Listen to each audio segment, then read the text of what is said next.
Hello বন্ধুরা, সবাই কেমন আছেন? আজকের এই ভিডিওটি যে যেখান থেকে দেখছেন, একটি সাবস্ক্রাইব করে ভিডিওটা প্রথম থেকে শেষ পর্যন্ত দেখুন। আসসালামু আলাইকুম। দেখতে দেখতে ভালোবাসা ভালো লাগা হয়ে যাবে। আন্দোলন কিন্তু শেষ হয় নাই। এটা আন্দোলন না, এটা বিপ্লব বলতে হবে।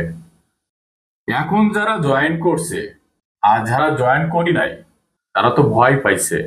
তারা তো বিজয় ছিনাই নিয়ে আসছে। এখন যে আন্দোলন চলতিছে এবং এর সাথে যারা যোগ দিছে এবং যোগ যারা দেয় নাই, কারণ কি জানেন, খুব প্রকাশ করার একটা সাহস লাগে, একটা ইমেজ লাগে। সেটা অনেকের আছে, অনেকের নাই। এই যে বাংলাদেশের একজন বিখ্যাত শিল্পী, এনার অত্যাধিক একটা বড় ব্যবসায়িক প্রতিষ্ঠান দেখছেন। বাংলাদেশে ইতিমধ্যে যতগুলো এমপি ছিল তার অর্ধেকের বেশিটা হলো ব্যবসায়িক এমপি মন্ত্রী। এখানে এমপি মন্ত্রী ব্যবসায়িকরা হবে কেন? তারা তো তাদের ব্যবসা নিয়েই থাকবে, কিন্তু সেখানে না করে তারা ব্যবসার বড় বড় মন্ত্রী, বড় বড় এমপি পদ নিয়ে ছিলেন। কারণ কি জানেন, খুব প্রকাশ করার সাহস লাগে। এই যে দেখেন, বাংলাদেশের আম্বানি হিসেবে পরিচিত খালেদ রহমান, উনি বড় একটা ব্যবসায়ী। উনি প্রধানমন্ত্রীর উপদেষ্টা হইলেন। ওরা ধরা পড়ছে কিন্তু সদরঘাটে।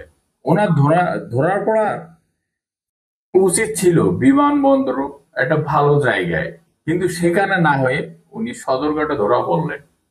আবার এর সাথে আনিসুর রহমান আছে। এই যে যখনই আনিসুর রহমানে আমরা কোনো সংবাদে বা সময় টিভিতে দেখতাম, মনটা এরকম হয়ে যেত। উনি একাই সবকিছু মাতিয়ে রাখতেন, ওই একাই বোঝেন, মনে হচ্ছে উনি সবই বোঝেন একাই।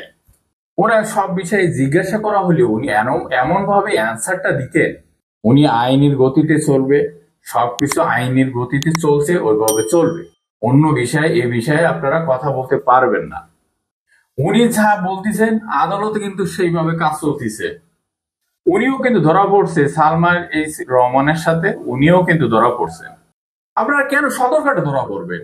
আপনাদের ধরা পড়া উচিত ছিল বিমানবন্দরে। আপনারা এভাবে বলা উচিত ছিল, আমরা অমুক জায়গায় আছি, অমুক জায়গা থেকে নিয়ে যান আমাদের। উনি তো বলতে পারতেন যে আমরা নিরাপত্তা চাই, আমাদের নিরাপত্তার এসে নিয়ে যান।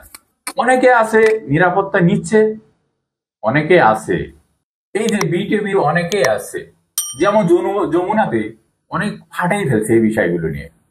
যেমন সাগর রনির হত্যা টক শো হচ্ছে, আমরা একেবারেই স্বাধীন। এর কৃতিত্ব একমাত্র ছাত্র, যুব সমাজের ছাত্রদের কৃতিত্ব। এখন আপনাদের কাছে একটাই প্রশ্ন, আপনারা যেভাবে চালাচ্ছেন এইভাবে আপনারা সুন্দরভাবে দেশটার যত শেগড় আছে এই শেগড় গুলোরে উঠাই ফেলান। তারপরে নিজেরা নতুন করে কিভাবে দেশ চালাবেন, যাতে পারফেক্ট সবকিছু দ্রব্যমূল্য থেকে শুরু করে আইন শৃঙ্খলা শুরু করে সব জায়গায় এর থেকে সুন্দর করে পরিচালনা করলে আপনারা আগামী দিনের কিং রাজা, আপনাদের প্রশংসার শেষ নেই। এই দেশের আন্দোলনের সময়, সে সময় কিন্তু বাংলাদেশের অনেক লোক বাইরে থেকে বিভিন্ন কন্টেন্ট তৈরি করছে। এদের সাহস দিকে সেলুট জানাতে ইচ্ছা করে। অনেকেই আছে। আমি যে কোন বিষয়গুলো আলোচনা করতেছি সেগুলোকে আপনারা বোঝার চেষ্টা করেন। ছাত্ররা কি এই দলে একাই ছিল? ওনারা শুরু করলেন, সাথে জনগণ ছিলেন, সাধারণ জনগণ। এই দলে অনেকেই যোগ দিচ্ছেন, প্রবাসী ভাই ও বোনেরাও ছিলেন।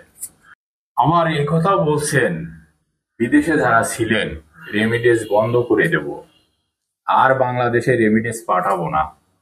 এই যে পলক, উনি সমস্ত বাংলাদেশের নেট বন্ধ করে দিয়েছিলেন। উনি একাই সবকিছু দেখেন স্টপ করে দিলেন একদম।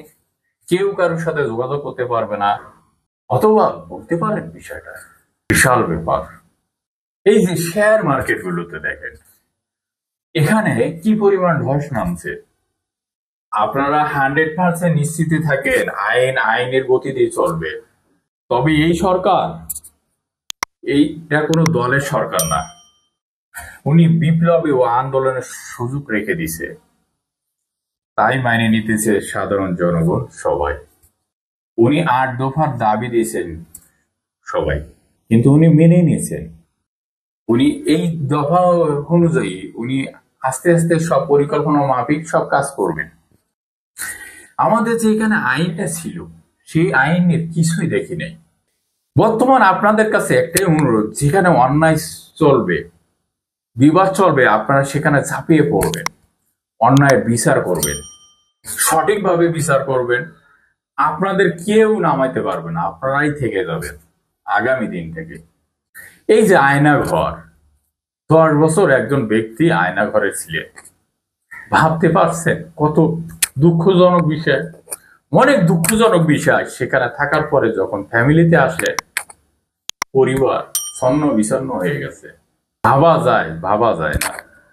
2-3 বছর আগে, 2 থেকে 2.5 বছর আগে ওনার ওয়াইফ আরেকজনের সাথে বিয়ে করছে, আরেকজনের সাথে বিয়ে করে চলে গেছে। দেখেন তো ভাই, এর মতন দুঃখ আর থাকে? ভাবতে পারেন আপনার সাথে এরকম যদি কিছু হতো, আপনি কি পরিস্থিতিতে থাকতেন, কি অবস্থা হতো আপনার? এই আয়না ঘরটা সবার দেখা উচিত, ওখানে কেমন অবস্থা। আমরা ছবিতে যতটুকু দেখেছি আয়না ঘর, যেখানে একটা মাটির নিচে ঘরটা, এখানে কোন রকম একটা মানুষ থাকার মতন জায়গা।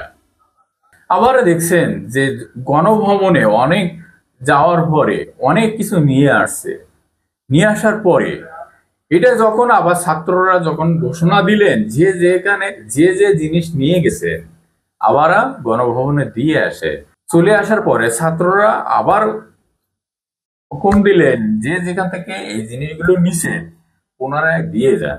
সবাই কিন্তু আবার দিয়ে আসছে। দেখেন, এটা ইতিহাস গঠন করছে না এই ছাত্ররা।